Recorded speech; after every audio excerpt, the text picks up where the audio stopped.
Hi guys! Welcome to Pali channel. In this video, magluluto tayo ng pork ribs kaldereta. At ito yung mga ingredients natin. Pork ribs, carrots, potato, onion, garlic, paminta, green peas, at saka dinikdik na sausage at liver spread. Syempre, hindi mawala yung tomato sauce at tomato paste natin. So guys, mainit na yung oil natin, kaya luto na natin yung garlic natin. At saka onion.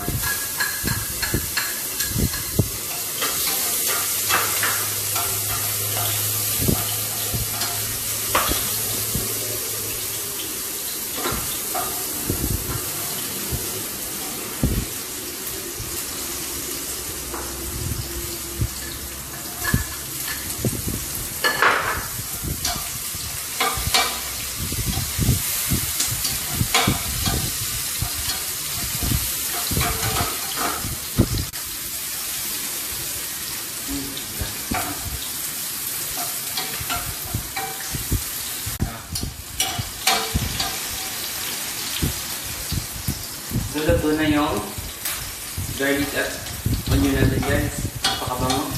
Next, ilagay na natin ito pork.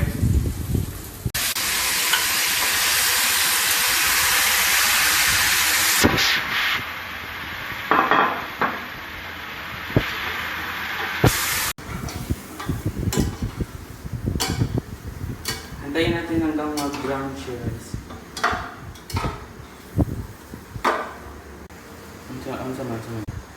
So guys, hintayin natin ng ilang minuto hanggang maging brown siya. Habang hinihintay natin na maging brown yung pork ribs natin guys, lagyan natin ng kaunting asin. So,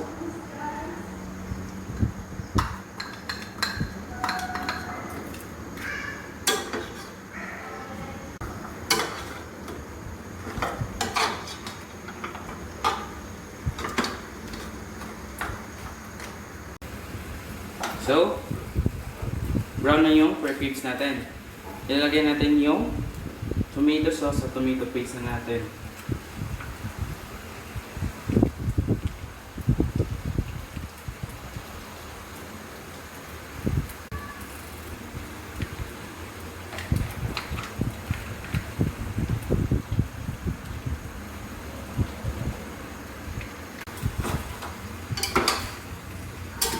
Haluin natin siya guys para mag-serve lahat ng pork ribs natin yung tomato sauce at tomato paste.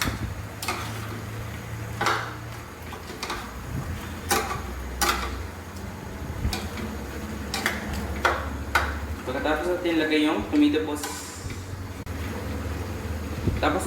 yung tomato sauce at tomato paste natin, lagyan natin ng water na siya.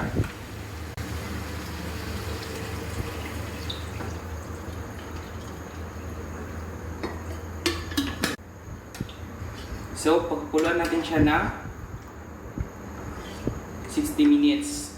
If kung fresh naman yung karne ninyo, pwede siya mga 45 minutes lang. Pero mas okay yung 60 minutes para malambot talaga.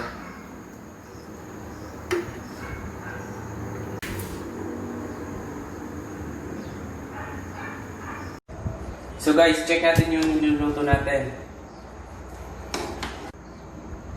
Next time, lutuin natin to sa pressure cooker para mas madali siya. Okay guys, huwag po makalimutan, ito pala yung ginamit natin pangpalapot, skyflake. Wow guys, ang bango ng niluluto natin. So, habang naghihintay tayo na lumambot yung niluluto natin, ito pala yung overview natin sa taas.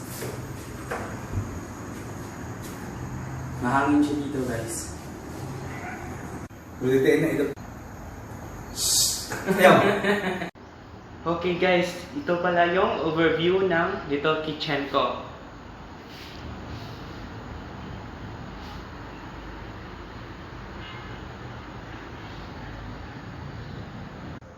Dito ako magtatanim ng gulay.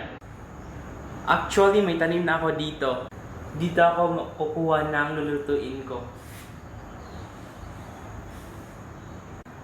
May picture na ako dito guys. So guys, malambot na yung karne natin, kaya ilagay na natin yung patatas at carrots natin. So, nilagay na natin yung patatas natin. Next, yung carrots na naman natin.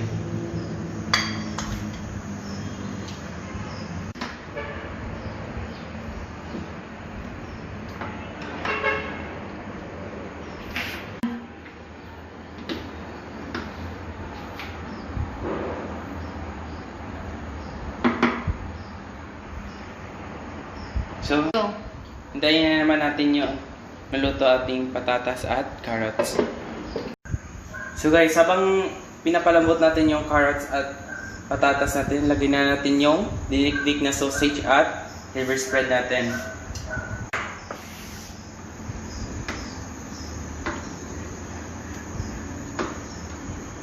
Tsaka yung pampalapot na skyflex natin.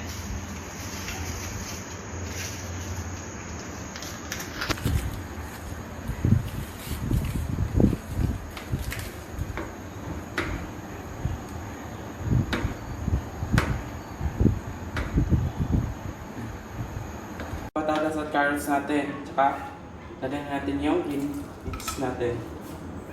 Huli na to guys, pwede na natin ito ihain.